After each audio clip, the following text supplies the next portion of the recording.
How to fix Facebook Messenger not working on Android. This tutorial shows you how to troubleshoot and resolve Messenger issues on your Android device.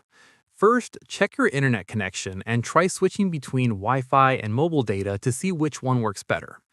After that, press and hold the power button until the power menu appears and tap Restart to reboot your device.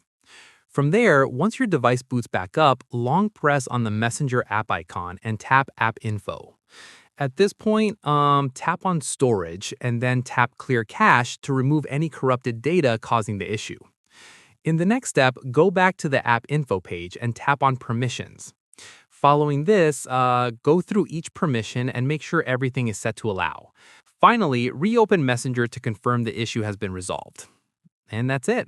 If this Messenger guide helped you fix the app not working, give it a like, subscribe for more Messenger tutorials, and tap the bell icon for updates. See you in the next one.